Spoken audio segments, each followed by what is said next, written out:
although the book is called The Other Queen, it's about Mary, Queen of Scots. It's not the way a lot of other people have written about Mary, Queen of Scots. It's not her time in France. It's not even her disastrous time in Scotland.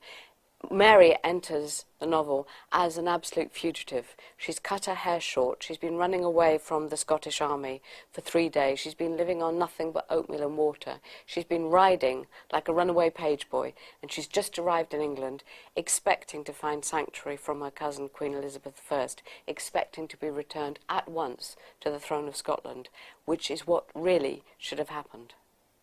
When I was growing up, there was a really powerful view that Mary, Queen of Scots was the beautiful one, was the one who fell in love with unsuitable men, was the one who was doomed by her own, in a sense, folly and stupidity, a kind of Marie Antoinette kind of person, French, of course, Roman Catholic, of course, as opposed to sensible, virginal, Protestant, good ruler, Elizabeth I.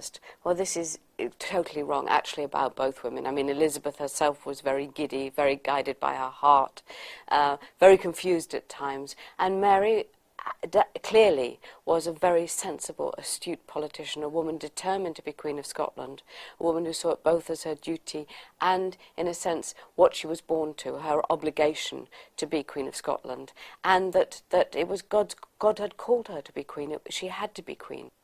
Well, the book's called The Other Queen because, in a sense, she's the alternative queen, and we don't realise that as much as we should, because history always is written by the victors, and we only remember their version of it. So we know that, in the end, Elizabeth I forces herself, screws her courage up, really, to behead her cousin, Mary, Queen of Scots, and the story ends in tragedy and defeat.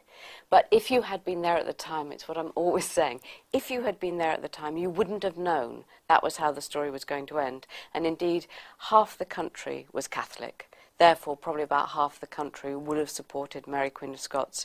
She had the biggest rebellion that the Tudors ever faced. The whole of the north rose up and marched for Mary, Queen of Scots. And some historians of the rebellion say it was a greater threat to Elizabeth's reign than the Armada.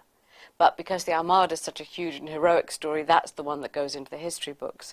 And the Great North Rebellion is one of Englishmen against Englishmen for, you know, the support of Mary, Queen of Scots and the Catholic religion. And so the Tudors very much suppressed the news of it at the time, put it down with immense brutality, and it was a failure. But it's a story, it's a war that's hardly told in the history books.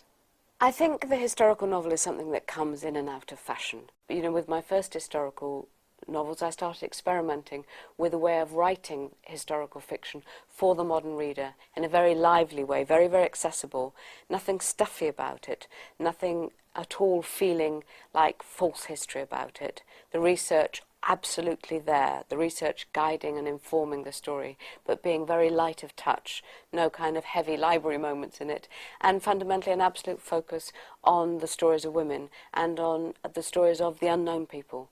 So in a sense, it's a people's historical fiction. I really never expected to be writing in the Tudor period for as long as I did. I really thought I'd write The Other Boleyn Girl and then I'd go back to another period of time, and I've just been fascinated by the Tudors for so long. I mean, one book has just naturally led me to want to find out more about another, and now I'm coming across people's children, or so I kind of greet them like friends. So, you know, the counsellors occur, the names occur, the families occur. It's a fairly small world, and I'm starting to be very familiar and comfortable in them.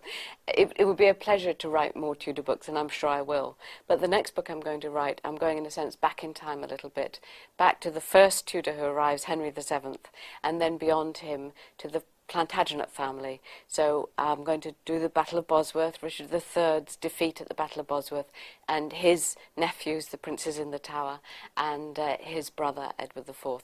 So it's a fascinating family. The big question for me will be whether people who love the Tudors will learn to love the Plantagenets, but I'm betting on that. I think people will. I think they're, again, a very high-living, full-blooded, dramatic, exciting family, and I think people are going to love them.